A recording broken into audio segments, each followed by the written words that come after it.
Meus prezados irmãos, boa noite. Hoje é dia 30 de junho de 2025, segunda-feira. Estamos iniciando as atividades na Casa Espírita de Abel Sebastião de Almeida. Como sempre o fazemos, rogando a Deus, nosso Pai de infinito amor e bondade, a Jesus, nosso querido e amoroso Mestre, amigo incondicional de nossas almas, e a Maria de Nazaré, nossa Mãe Santíssima, que nos envolvam no manto de paz e de amor. Que a nossa psicosfera esteja preparada para os importantes trabalhos que se desenvolverão na noite desta segunda-feira. Então, meus irmãos, iniciando aqui felizes, como sempre, por esta oportunidade de estarmos juntos, abraçados por esta pleiade de amigos da espiritualidade, desta egrégora luminosa da Casa de Abel Sebastião de Almeida. Esses espíritos benfazejos que tanto nos conhecem, que tanto entendem os nossos problemas e nos auxiliam sempre nos momentos mais críticos. Muitas vezes nós não percebemos, mas o auxílio, ele está presente. Então, meus irmãos, agora chega de falar, né? Senão meu irmão aqui vai ficar chateado comigo. Ainda bem que eu tenho crédito com ele, né? Não é crédito de energia elétrica, mas eu tenho alguns créditos com ele. Pedir à nossa irmã Marisa a gentileza de ler a página para nós nos prepararmos.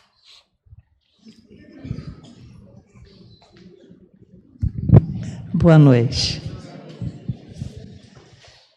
Eutanásia e Socorro, do livro Fé, Paz e Amor, pelo Espírito de Emmanuel, uma psicografia de Chico Xavier.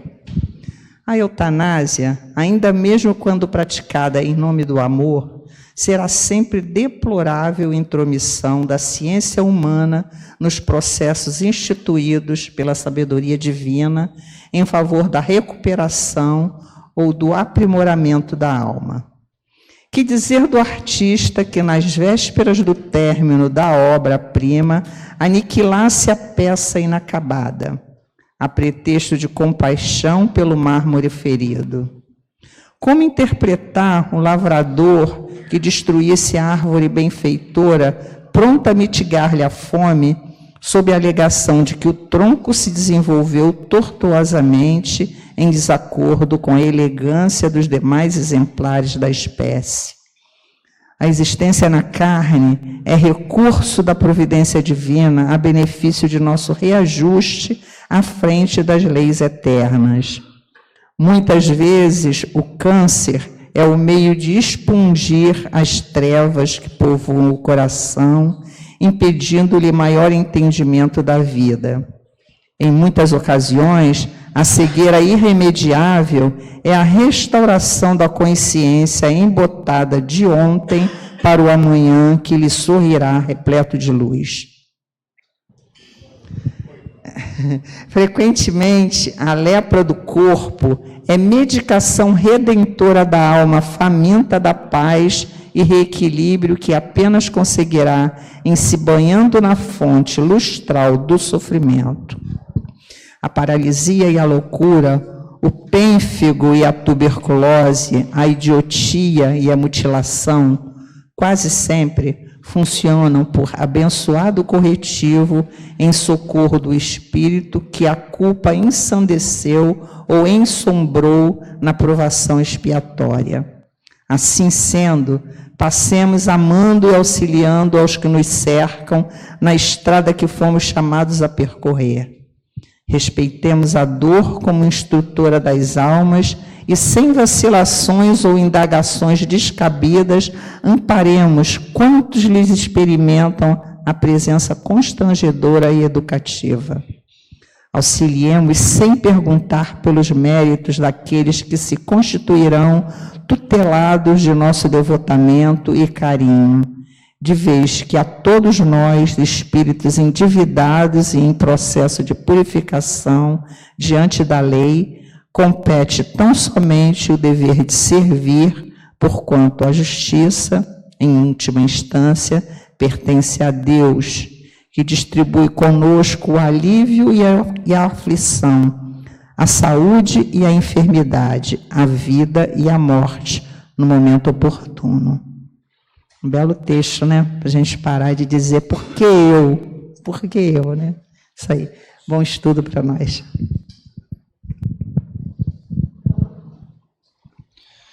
Bem, meus irmãos, então agora vamos prestar a máxima atenção ao nosso irmão José Soares, nosso querido irmão, que já é da nossa casa, como eu sempre digo, né? Mas a casa dele, a casa máter dele, é o Centro Espírita Leon Denis, né? Mas ele já é um trabalhador da casa de Abel Sebastião de Almeida. Como alguns dizem, já é um abelino. Por favor, meu irmão, seja muito inspirado nessa noite.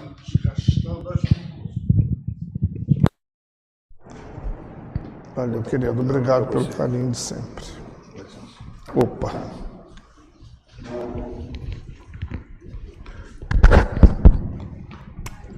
Boa noite a todos, encarnados e desencarnados que aqui se encontram.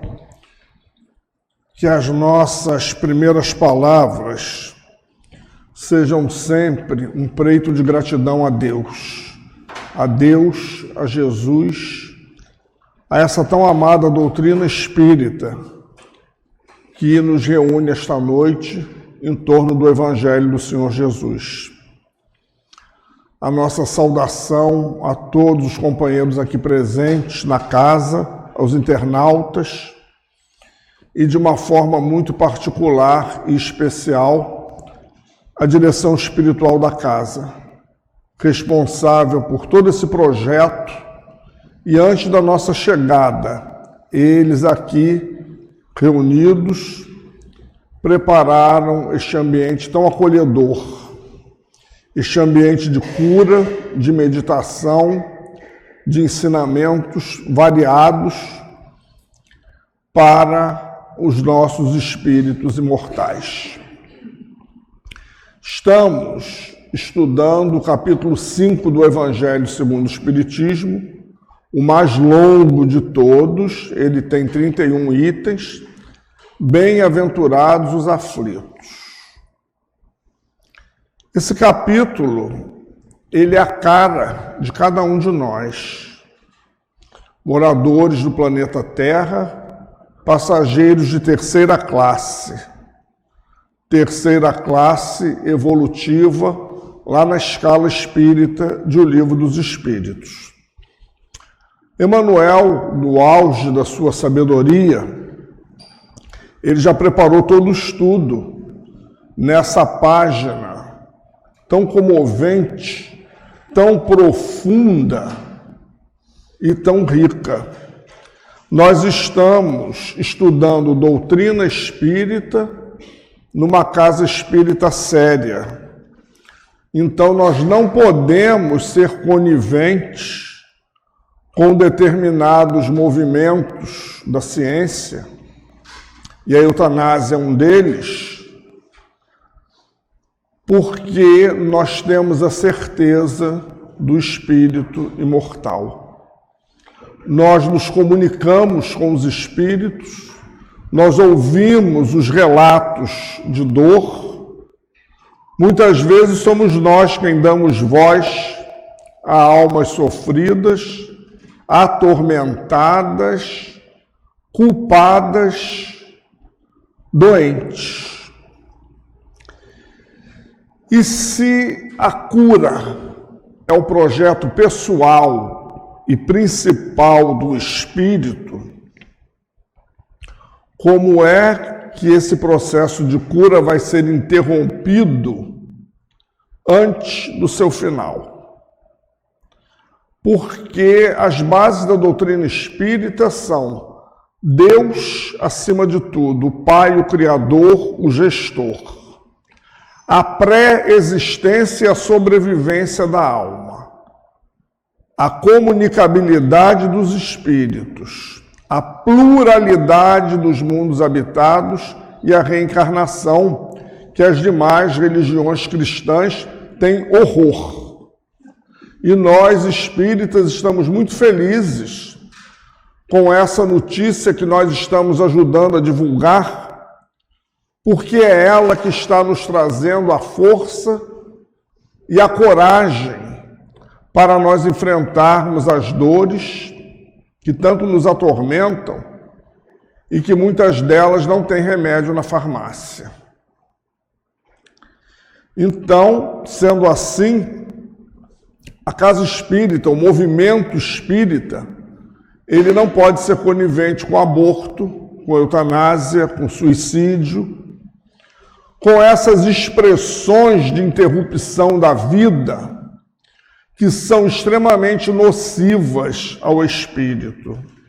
A nossa prática mediúnica, as nossas mesas mediúnicas, comprovam para a gente relatos extremamente sofridos de espíritos que estagiam na culpa, porque, como diz o senhor Emanuel, o patrono, o autor, desta mensagem,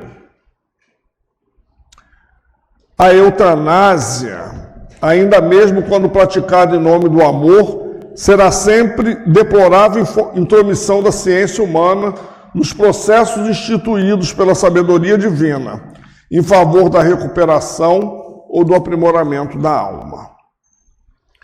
Então, nós não temos gerência sobre a vida do outro, nem sobre a nossa própria vida, quando se trata de nós dizermos assim: chega, eu não quero mais.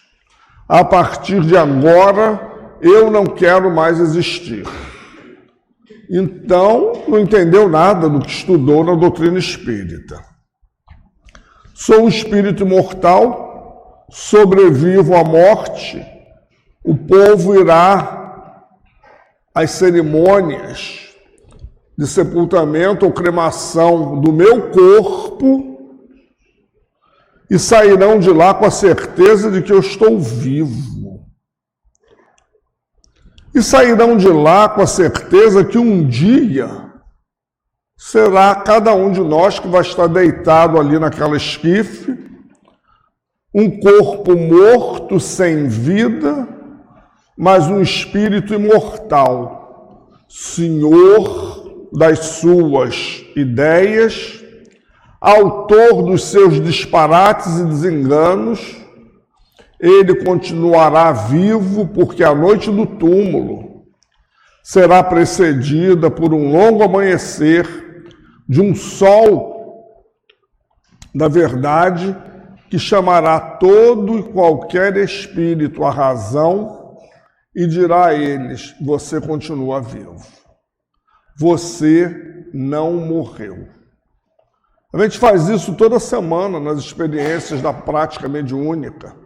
Os companheiros que dirigem a palavra aos espíritos, muitas vezes numa reunião repetem 1, 2, 3 vezes: meu amigo, olha bem para você. Você vive, você sente, você pulsa. Você tem inteligência, você tem sentimento, você tem emoção, você tem razão. Você tem uma culpa que lhe corrói, que não levará você a lugar algum. Quem é você? Quem sou eu? Quem somos nós? Filhos de Deus, espíritos imortais, criados para dar certo.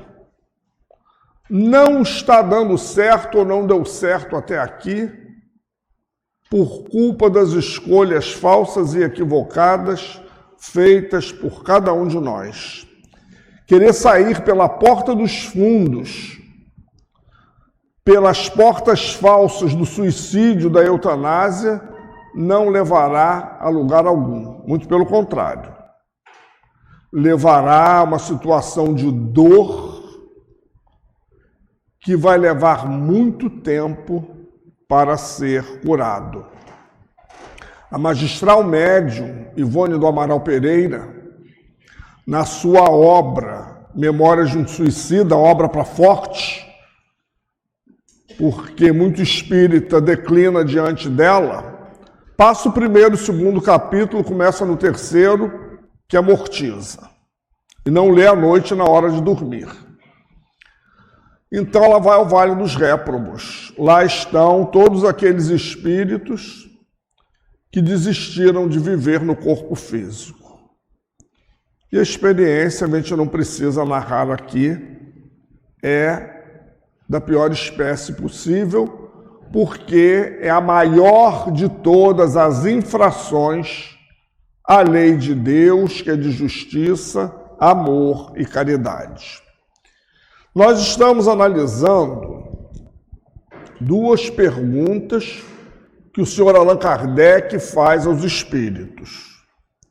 No item 27, deve-se pôr fim às provas do próximo? Ele gera uma subpergunta: pedagogo, deve-se pôr fim às provas do próximo quando se pode, ou é preciso, por respeito aos desígnios de Deus, deixá-las seguir seu curso? E o espírito que responde, o nobre espírito Bernardin,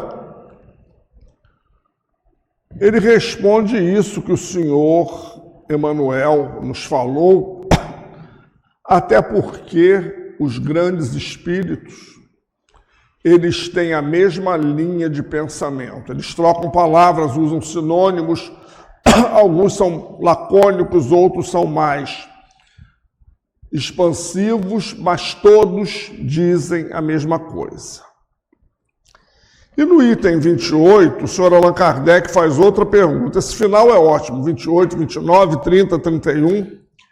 É permitido abreviar a vida de um doente que sofre sem esperança de cura? Um homem está agonizante, passa por cruéis sofrimentos.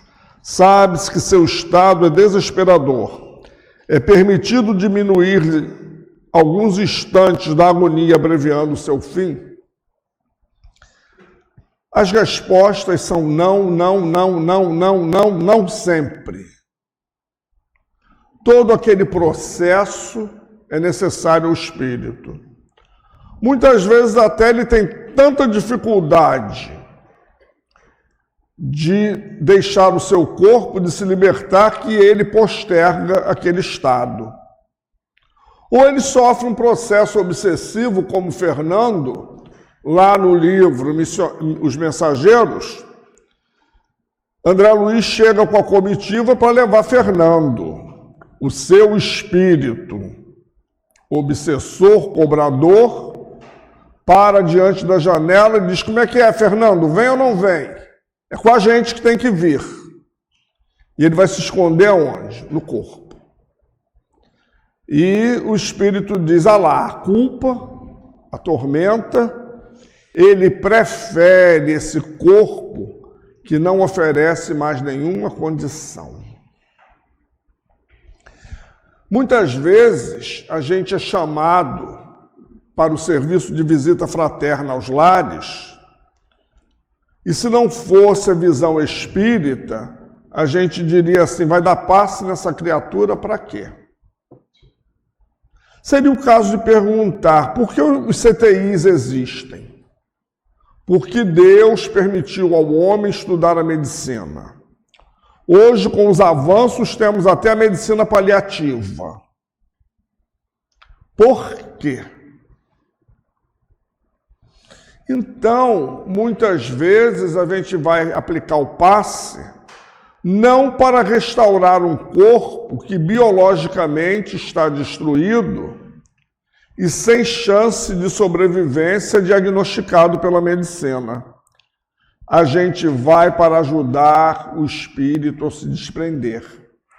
Mas esse desprendimento muitas vezes vai levar alguns anos.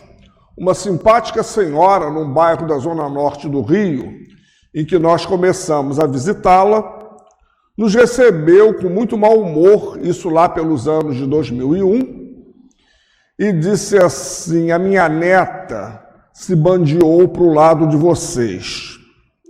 E o que a gente não faz por um neto, né?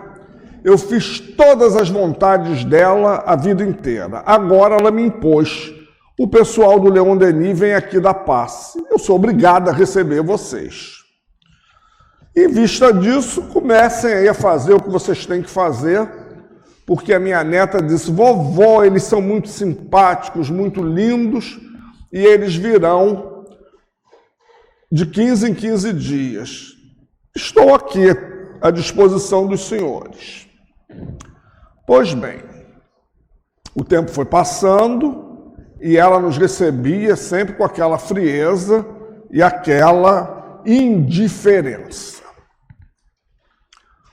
E aquilo me incomodava profundamente, a minha coordenadora sempre mandava que eu fosse à casa junto com a equipe e comandasse a equipe. Um dia eu me sento diante da penteadeira dela, que era igual a que minha avó teve. Eu disse, eu vou dar uma sacada. Eu digo, a sua penteadeira é linda. Ela disse, você gostou? Eu digo, gostei. Lembra minha infância, lembra minha avó. As noites de trovoada, ou os dias eu tinha que colocar o espelho, a toalha na frente do espelho, igualzinha a sua. Ela deu um sorriso. Eu disse, vou pegar ela. Mas tinha um detalhe muito especial. A gente sempre pede ao enfermo que abra o Evangelho segundo o Espiritismo. Afinal de contas, é uma visita espírita. Ela só abriu o capítulo 12. Amai os vossos inimigos. Olhava e dizia assim, inimigos desencarnados, toma. O ódio, toma. Perdão das ofensas. Perdão das ofensas, ela virava quase que o corpo todo. Resolvemos, cada semana um vai levar um livro para ela abrir. Nada. E os anos se passando. Nada. Aí um dia eu cheguei ao altivo, o dirigente da casa, eu sou dona fulana da visita tal, só abre no capítulo 12. Ela está já 90ª e a coisa não funciona. A gente já trocou vários evangelhos. Ele riu para mim e disse assim, o doutor Herman está aqui, que é o médico que trabalha com ele, e disse que ela só vai abrir o capítulo 12, porque é um comando dele e da equipe que vai. Ela precisa do capítulo 12. Pode pegar um livro saído da fábrica e levar, ela só vai abrir capítulo 12, porque isso é um arranjo da espiritualidade. Sim, senhor. E continua, não é para parar. E os anos passando. Um belo dia, depois dela nos receber, forçada há vários tempos, mas já estava ficando simpática, passou a usar um batom que nós passamos a admirar e ela passou a colocar sempre aquele batom porque ela estava se sentindo simpática aos visitantes. Eu digo, meu Deus, está melhorando. Eu disse, já pegamos pela penteadeira o batom, um belo dia ela resolveu falar.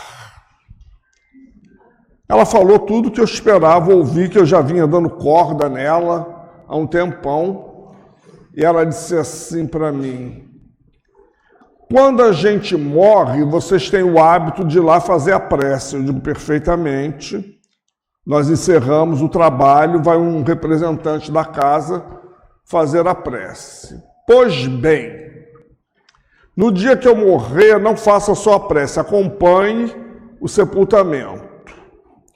Quando você vê o caixão descendo, você vai se lembrar dessa manhã aqui. Aí bateu no peito, eu digo, vai estourar o peito.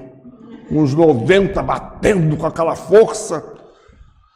Este coração guarda uma dor tremenda. Eu cá comigo, já sabia. Sim, vamos lá. Então, eu sou capaz de me lembrar agora para dizer a você o dia, a hora e a roupa que a criatura estava. Esse coração carrega muito ódio dentro dele. Vá ao meu sepultamento e quando o caixão estiver baixando, você se lembre dessa nossa conversa. Eu disse, perfeitamente, está tudo esclarecido. E eu tive que me afastar da tarefa. Isso durou de 2001 a 2007. Ela não desencarnava e só amai os vossos inimigos. Imagine se a gente chega lá com uma eutanásia e diz para a neta, aplica uma injeção ou pede ao médico para antecipar a vida dela, porque não tem mais jeito. E o próprio passe, ela foi refratária durante muito tempo. A gente, com experiência de trabalho, quando o paciente rejeita o passe, a gente sente com a maior facilidade. E tudo a gente fazia e nada agradava. Resumo da ópera. Aquele espírito não podia desencarnar naquela condição. Aquele espírito precisava do amortecedor chamado corpo físico. Aquele espírito precisava que a gente fosse lá 2 vezes por mês fazer uma desobsessão ao vivo e a cores. Porque quando a gente falava de todo o evangelho, aquela corte que estava com ela, alimentando os sentimentos, sintonizados e atraídos por ela, estava ouvindo também. Não era a hora dela voltar. Por isso, diz-nos aqui Bernardin e o nobre São Luís, que muitas vezes o doente, com o pé na cova, que é um jargão nosso, ele retorna. Ele retorna porque aquele período do coma, ele teve oportunidade de rever. Sabe-se lá se ele ganhou uma moratória para fazer uns acertos? E se fosse concedido, desliga os aparelhos. Eu vivenciei uma experiência de 2007 a 2019, foram umas 9 idas da minha mãe ao CTI. Eu nunca autorizei nenhum tipo de faz isso, não. Aguarda os acontecimentos. Sua assina? Não. E ela voltou todas as vezes. Médio, experiente, espírita. Ela dizia, não chegou a hora, o povo achou que eu fosse? Não fui. Às vezes tinha dias que eu chegava no CTI, no dia seguinte eu voltava, umas 4 ou 5 tinham voltado ao plano espiritual. Eu dizia, meu Deus, o que acontece? Mas eu fui aprendendo e os espíritos nunca disseram, vai nem fica. E ela voltava. Até que eu encontrei um médico no Hospital Vital, que aquele homem me parecia espírita. Ele olhou para ela, olhou para mim e disse assim, ela sai dessa. Eu disse, o senhor desculpe a minha ignorância, quando eu trouxe ontem para cá, a sua colega da ambulância disse que era questão de horas. Ele disse, mas a gente se engana. Deixa eu falar para você uma coisa, eu não falo de morte, eu falo de vida. A morte é o homem lá de cima que determina. Outra coisa, quando eu cheguei aqui, que me chamaram, me tiraram de casa de madrugada, que eu olhei para ela, eu disse assim, essa paciente gravíssima de risco vermelho, a própria. Ele disse, essa mulher sai dessa tranquila, essa velha é forte. Ele disse, eu vou entregar sua mãe inteira. Presta atenção no que eu estou dizendo. Eu disse, perfeitamente. Estamos aí, estamos juntos. Isso foi por volta de 2011, ela partiu em 2019. Um certo dia eu estava no supermercado, alguém bateu assim, era ele. Está cuidando bem da minha paciente? Eu disse, sim, senhor. Ele disse, essa velha ainda vai longe. A gente tem umas intuições assim, que eu quando olhei para sua mãe, eu disse, eu não saí de casa de madrugada para perder uma paciente. E minha amiga também, a mãe estava no CTI, a médica era médium de corporação. Ela disse, querida, você é espírita, não é? Ela disse, sou. Como é que você sabe? Eu também sou. Um médium conhece o outro pelo cheiro. Você sabe que a mamãe está partindo, né? Filha, está partindo. Ela disse, você é bruxa? Ela disse, não, sou médium igual a você. Trabalho no centro de Allan Kardec, recebo espíritos. E a gente vai percebendo, raramente eu me engano. Sua mãe está na hora de voltar. Aceita, porque, inclusive, eu levo o nome dessa turma toda, porque eu não dou conta. Médium de corporação, dentro de um CTI. Se eu não for para o centro trabalhar, quem enlouquece sou eu. E com essa sobrecarga da dor de vocês, eu perco um dia de trabalho, não perco um dia do meu tambor lá na minha casa, que a gente brinca, chama assim carinhosamente.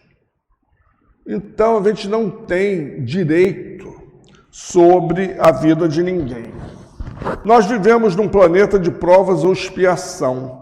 Expiação, ou não, expiação, segundo o dicionário de língua portuguesa, é o ato ou efeito de expiar, é um castigo, uma penitência. Só que na visão espírita, é o resultado do mau procedimento do indivíduo perante a lei de Deus, que está gravada na consciência de cada um. 621 do Livro dos Espíritos. Olha a diferença. Penitência, castigo. Isso os linguistas falam. Na doutrina espírita, resultado do mau procedimento do indivíduo perante a lei de Deus que está gravada na consciência de cada um. Mau procedimento, meu, seu e nosso. Estamos no Rio de Janeiro, cidade maravilha, purgatório da beleza e do caos. Violência urbana, que a gente às vezes vai passar para ir ao centro fazer caridade no meio do tiroteio. Cadê os espíritos diretores da casa? Eles estão lá esperando a gente. E se eu tiver no meio daquele tiroteio de ficar lá, não é bala perdida, é bala achada, é no meu momento. É no meu momento de consertar o mau procedimento perante a lei. Não vem dizer, eu ia para o centro, levou um tiro, que centro fraco é esse? Não. O centro não vai passar por cima das nossas provas. Não adianta chegar aqui e pedir ao diretor espiritual, tire as minhas provas. Se ele puder vir e conversar, ele vai dizer, meu filho, estuda, se fortalece e nós vamos ajudar você. Tirar sua prova seria impedir que você crescesse. Quando você era uma criança, sua mãe deixava de lhe aplicar vacina porque você chorava? Não. Se tivesse de tomar 10 injeções no mesmo dia, ela levava você rindo e dizia, a saúde do meu filho está aqui. Então não venha me pedir aquilo que não é da minha alçada a fazer. E nós vamos lá no Livro dos Espíritos,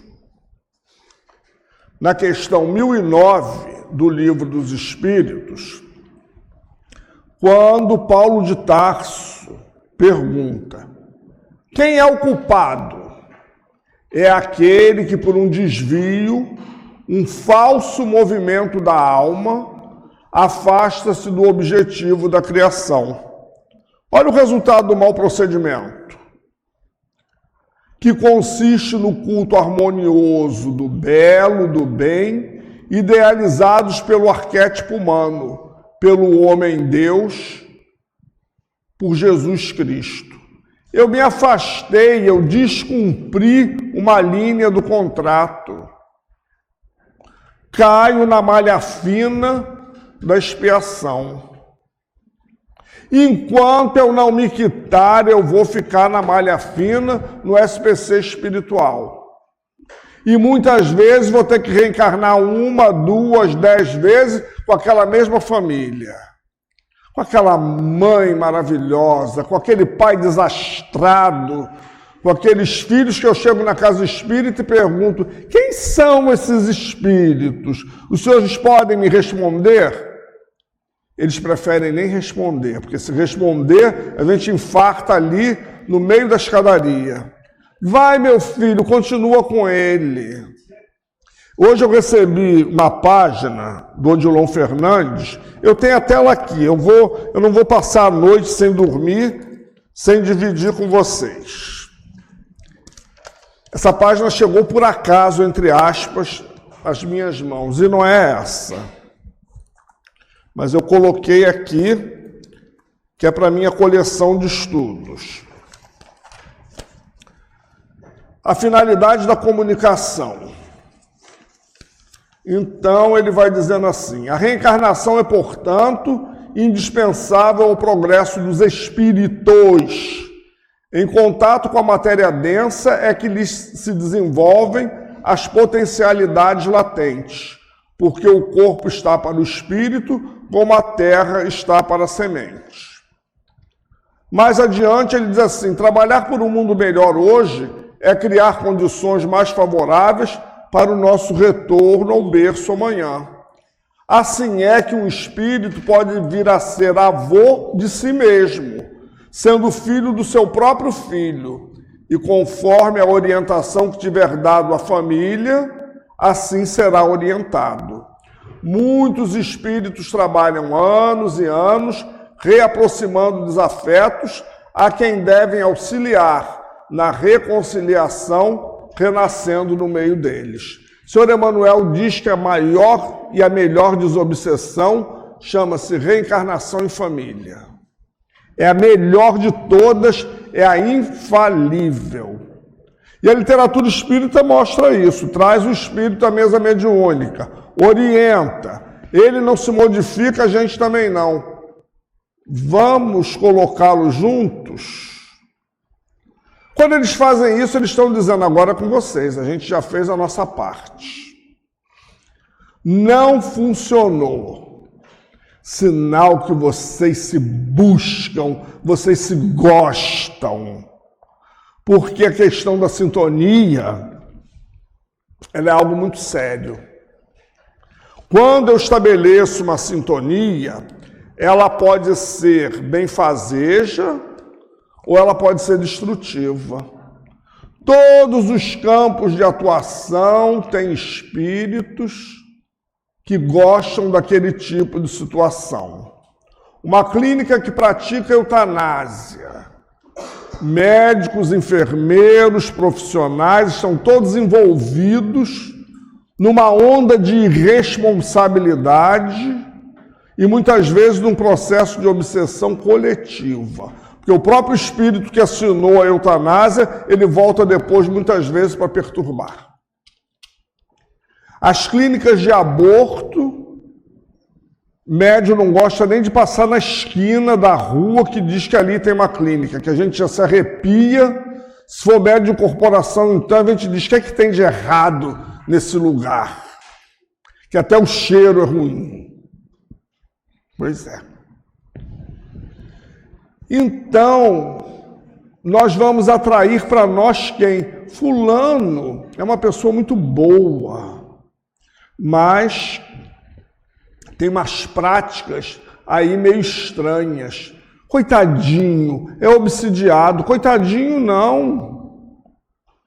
Vamos ajudá-lo, mas não é coitadinho. E nem vamos pegar o obsessor e arrancá-lo, porque não tem condições, eles estão em simbiose espiritual. Se arrancar a força, pode matar o organismo físico, como o Dr. Bezerra de Menezes colocou muito bem no seu livro Loucura sob o Novo Prisma. Aí a gente desencarna, volta, reencontra, desencarna, aí o espírito chega na reunião mediúnica e diz: eu estou no século XV. Ué, ele não reencarnou de lá para cá? Claro, várias vezes. Toda vez que ele volta para a erraticidade, ele volta para o seu ponto de interesse. E ele vai circular ali e vai buscar os seus pares. Nós sempre precisamos de pares. A gente não dança sem par. Então, para os nossos ajustes, a gente precisa de pares. Essa página do Senhor Emmanuel, ela caiu assim como um presente. Isso chama-se sintonia de trabalho, afinação com a tarefa de quem vai executar e de quem está na coordenação, na direção. O Espiritismo vai nos ensinar que o culpado, diante da consciência de Deus, ele pode expiar seus crimes na mesma existência ou em existências futuras. Nessa página que eu li, que tira sono, o senhor Odilon Fernandes diz que muitas vezes que o espírito na erraticidade ele também progride, mas ele precisa desse rala-rala da reencarnação, ele precisa sentir choque de realidade para que ele possa ressurgir para a vida. Antes de vir para cá, lá no Leon Denis, eu fui tampar um buraco, fazer um estudo do livro Ressurreição e Vida, no capítulo 7º, que é o Paralítico de Kiev. Esse livro é passado na Rússia, escrito nada mais, nada menos do que Leon Tolstói, pela mediunidade singular de Dona Ivone. E o rapaz, que já não é tão rapaz assim, ele é aleijado de nascença, de uma família rica, os pais desencarnaram, mas ele não perdeu o poder, nem a forma agressiva de tratar os demais. Chega um momento que ele se cansa de tanto sofrimento e ele ouve falar numa das figuras mais nobres do espiritismo da primeira hora, o senhor Alexander Aksakov, que além de ser um multiplicador do senhor Allan Kardec, um divulgador, é também um homem de ciência, um experimentador. E ele quer conhecer o senhor Alexander Aksakov, um cientista que o surpreende pela beleza da gentileza, pela doçura, e foi ele quem traduziu todo o Pentateuco para o russo e para algumas línguas europeias. E o senhor Alexander Aksakov não vai falar com ele sobre espiritismo experimental, mas sim sobre o Evangelho de Jesus. E o convida para uma reunião de materialização, onde ele vai por uma questão de diversão. Mas chega lá o médium de efeitos físicos muito bem apropriado para a tarefa, sua mãe se manifesta. Um espírito austero, seguro, doce, firme, dá-lhe uma chamada de consciência e mostra a ele, inclusive, que ele vai desencarnar aleijado, porque isso é uma necessidade, é uma infração, é um descumprimento à lei no passado. Mas diz também com aquele jeito de mãe que só elas sabem fazer: você não é um aleijado qualquer. Seu pai e eu deixamos você muito bem de situação, você ainda tem condições até de ajudar os outros. Você não é um aleijado que anda pelas ruas mendigando. Preste atenção, então não está tão pesado assim. E começa a sinalizar e pontuar. E ali acontece a ressurreição do espírito. E eu fiquei pensando, ele chama-se Dmitri, não vou me ousar a falar o sobrenome, que são mais de 10 letras, vai dar muito trabalho procurar ali. A minha colega de turma fala assim, plá! Mas não importa. Quanto de Dmitri tem em cada um de nós, descumprindo a lei? E hoje, na Casa Espírita, segunda-feira, início de semana, acordou cedo, podia estar em casa vendo uma série de perna para o alto, sem o tênis, sem o sapato, está na Casa Espírita. Será que é por amor, por conscientização ou por desespero? Nós, médios trabalhadores, sabemos que somos altamente devedores. Então a gente vem, porque a gente já aprendeu a amar a Casa Espírita. A gente já aprendeu a trazê-la para a nossa vida e dizer assim, você faz parte de mim. Quando eu desencarnar é para cá que eu volto. porque aqui eu tenho todo o aconchego espiritual, toda a cobertura que o ensinamento de Jesus me oferece. Já paramos para pensar que Jesus é o dono da casa? Já paramos para pensar que a misericórdia infinita do seu amor é quem nos recebe e atrai para cá? E que ele cura almas? Os aleijões, os cânceres, talvez a gente parta com eles por uma própria necessidade de uma marca no perispírito e ainda volte com eles. Mas os nossos espíritos, como estarão?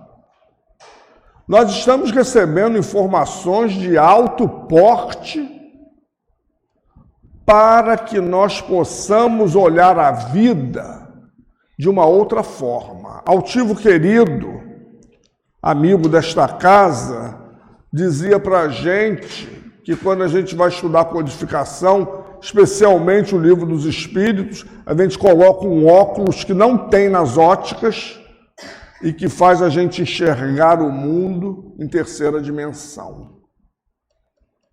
O companheiro chegou desesperado à reunião mediúnica e disse para o dirigente assim: chama o seu chefe, que ele deve estar com medo de mim, que eu vou conversar com ele de igual para igual, mostrar a ele quem eu sou.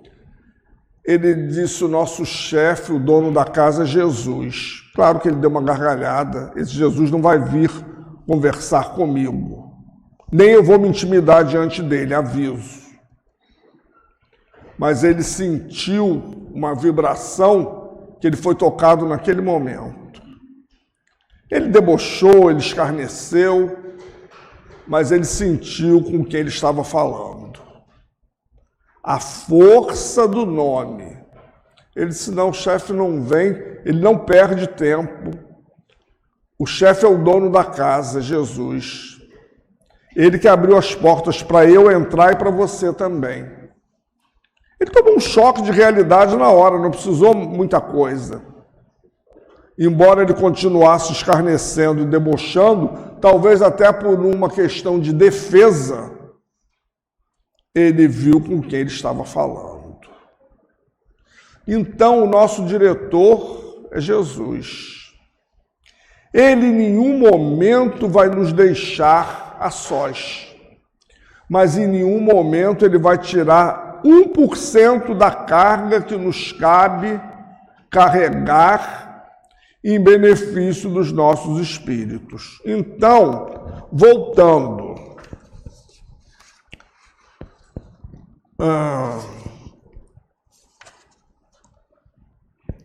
a questão das nossas, vou ver o título aqui que fica mais fácil. Deve-se pôr fim às provas do próximo?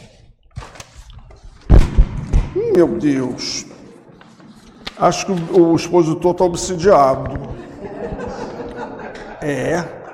Também está mexendo nos assuntos tão complexos.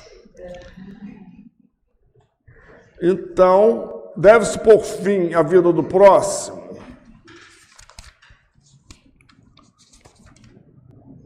É permitido abreviar a vida de um doente que sofre? Não sempre. Por quê? São as nossas necessidades que se cumpram até o último instante. Muitas vezes o espírito está suplicando: deixa eu ficar aqui nesse CTI mais uns dias, não me dá remédio para o meu corpo morrer não, eu preciso. Muitas vezes para tocar um ente querido, para provocar uma modificação familiar. E muitos voltam, saem daquele coma para dizer alguma coisa que faltou, para fazer uma correção de uma vida. Não vai resolver naquele momento, mas vai começar a ajudar as pessoas a repensar as suas existências. Se Deus permitiu, tem uma razão de ser.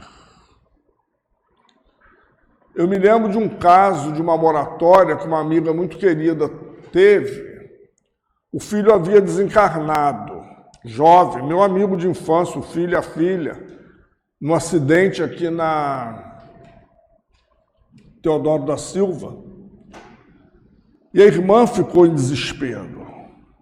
Não tinha uma boa ligação com o pai, uma ligação total com ela.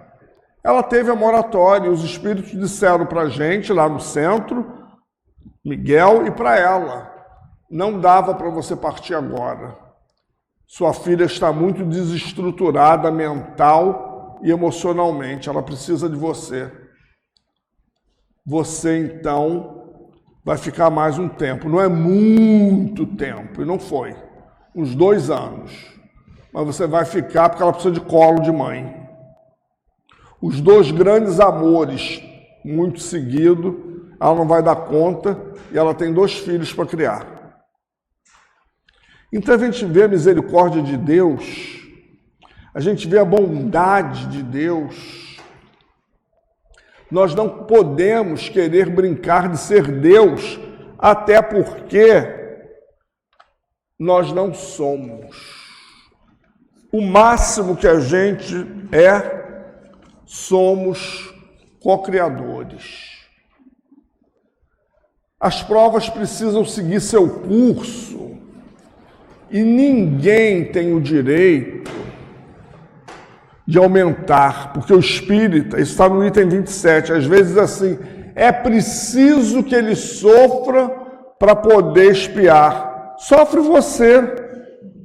Você vive botando o nome ali na caixinha para parar de sofrer. Não vai parar de sofrer. Só quando a gente der um help, um stop para a gente mesmo. E como diz Bernardin, será que eu não sou o espírito que estou junto àquela pessoa para atenuar? Se eu não puder ajudar, eu não tenho o direito de prejudicar. Nem tenho o direito de sugerir práticas imundas, como eutanásia, aborto, suicídio. Eu vou ser corresponsável se o outro acatar a minha ideia mentirosa.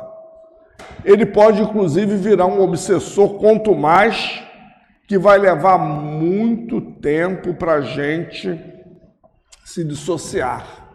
Então, a chave é auxiliar. A chave é fazer o bem. Vamos um exemplo muito prático das nossas casas espíritas. Essa distribuição das cestas básicas que a gente faz. Imagine se a gente pensasse assim, não, mas ele precisa passar fome para valorizar a reencarnação.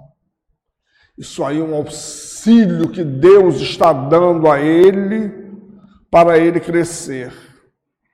Seria o caso de perguntar, a gente gosta de passar fome? Será que a gente sabe o que é fome? Por que eu tenho que colocar esse peso sobre a responsabilidade de alguém?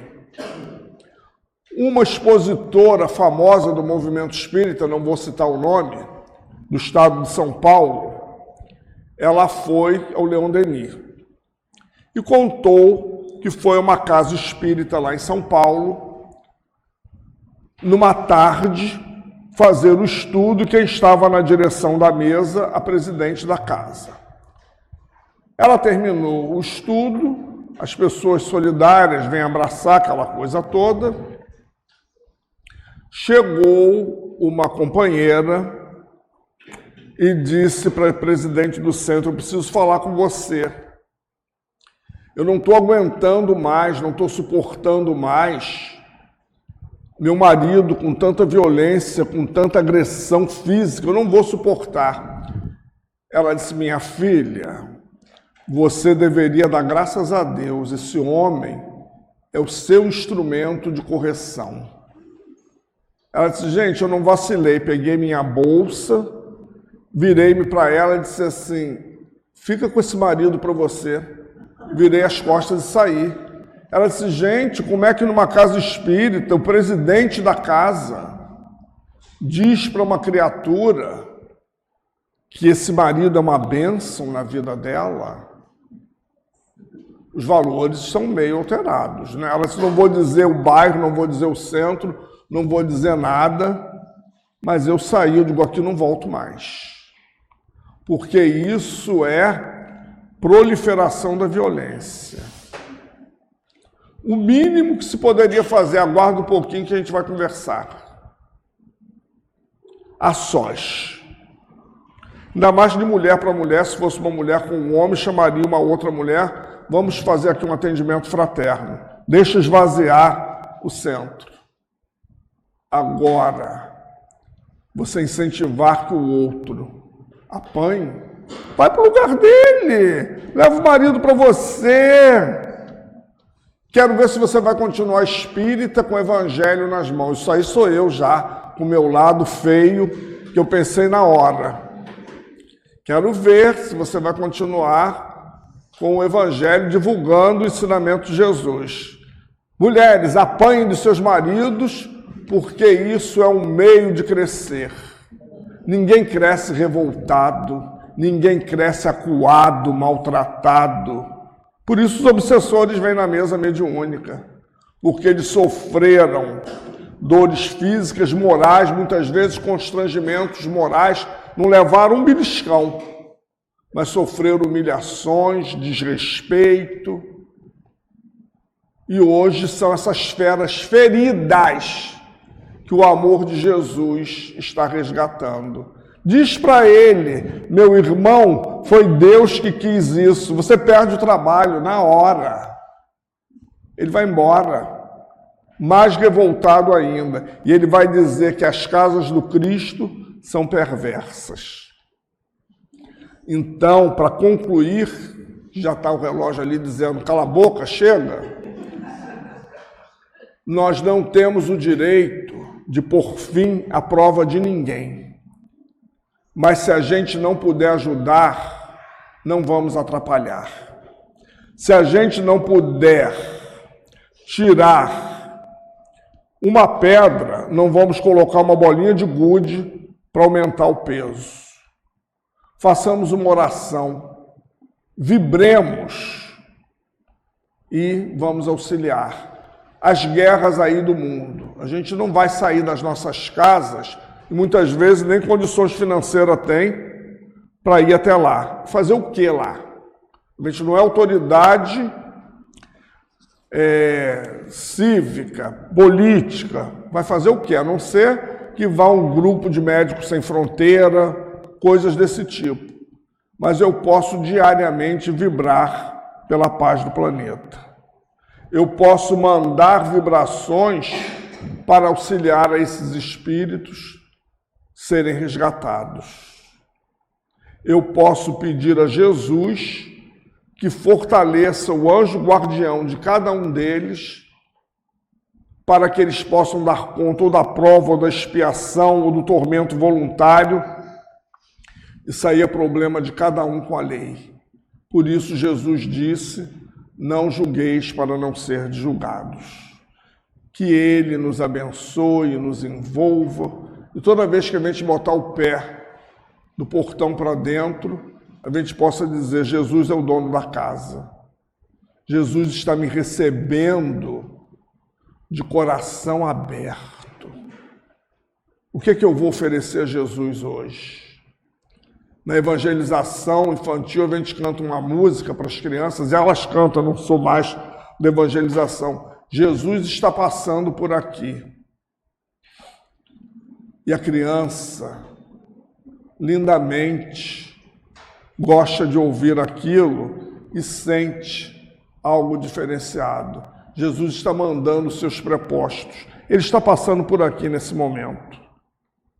Esses espíritos da linha de frente, da direção da casa, estão recolhendo os nossos pedidos, estão nos preparando para receber o passe, estão incutindo em nós ideias renovadoras, estão nos estimulando a fazer o bem, estão lançando propostas. Se a gente pudesse ver, essas paredes todas estão aí acendendo frases de paz, de conforto, dizendo assim, Jesus está te chamando, eu conto com você, com você, com você, com todos nós, porque a obra é de todos. Que Ele nos abençoe, nos envolva e nos ampare e nos leve de volta aos nossos pontos de origem. Possamos agradecer a Deus a oportunidade de momentos como esses, em casas como essas, que nos ensinam a ser espíritos maduros, adultos, com capacidade de decisão, que não venha nos prejudicar no futuro ou prejudicar o outro bobinho que se deixe levar muitas vezes pela nossa palavra de incoerência, pela nossa palavra descuidada num determinado momento. Que o Senhor Jesus nos abençoe.